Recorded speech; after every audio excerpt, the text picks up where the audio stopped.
नमस्कार दोस्तों, जय जय श्री राधे। कैसे हैं आप सब? उम्मीद करता हूं कि आप सभी सुखी होंगे, संपन्न होंगे, आनंदपूर्वक होंगे। दोस्तों, आज विशेष चर्चा होगी धनु राशि वालों की।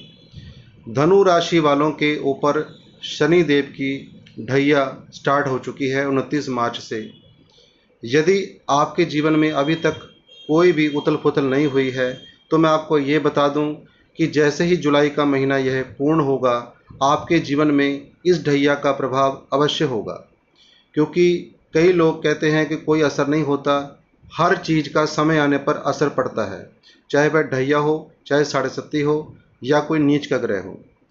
तो यहाँ पर जैसे ही जुलाई खत्म होगी, शनि आपके चौथे भाव से गोचर कर रहे हैं। चौथा भाव होता है सुख का, तो सुख भाव में बैठ करके ये छठे भाव को तीसरी दृष्टि से देख रहे हैं। और शनि देव की तीसरी दृष्टि ही घातक होती है। अब यहाँ से शनि देव को जब हम काउंट करेंगे तो 12वें भाव में राहु बैठे हैं, यानी तीसरे भाव में। तीसरे भाव में कुंभ राशि में राहु और चौथे भाव में मीन राशि में शनि देव। तो शनि देव से जब हम काउंट करेंगे तो 12वें भाव में सीधा राहु बैठे हैं। जब 12वें भाव में शनि की काउंटिंग करने के हिसाब से राहु होंगे तो यहाँ पर आपके जीवन में कुछ घटनाएं घटित होंगी। आपके परिवार के सदस्य, खासकर जो आपके भाई बहन हैं, उनके साथ आपका मतभेद होना ये लाजमी मान के चले।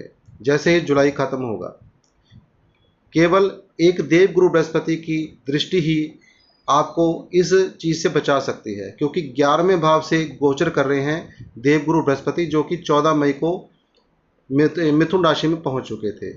अब यहाँ से पंचम दृष्टि पड़ेगी तीसरे भाव में राहु के ऊपर। तो यहाँ पर देवगुरु बृहस्पति के कारण राहु की नेगेटिविटी और शनि के 12वें भाव के प्रभाव से आपकी रक्षा होगी।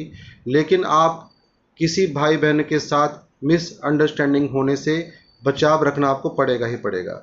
अब यहाँ से राहु जब तीसरे भाव में होते हैं तो इनकी दृष्टि पड़ती है सप्तम भाव में।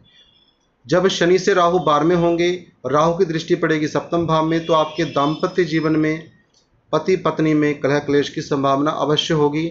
और जैसे ही जुलाई खत्म होगा, आपको यह चीज़ें देखने को मिलेंगी। मैं यहाँ पर आपको ये सतर्क करना चाहता हूँ, किसी दुर्घटना से अपना बचाव रखें, कोई वाहन चलाने से सावधान रखें। शनि चौथे भाव में जब हों और 12वें भाव में राहु हों, यानी तीसरे भाव में राहु बैठे हैं शनि से 12वें, तो यहाँ पर आपको दुर्घटनाओं से बचाव करना पड़ेगा। कोई वाहन आप चलाते हैं, सावधानी पूर्वक चलाएं। जुलाई के बाद ऐसे आशंका आ रही है कि कोई दुर्घटना हो सकती है। नीला काला रंग परहेज करें।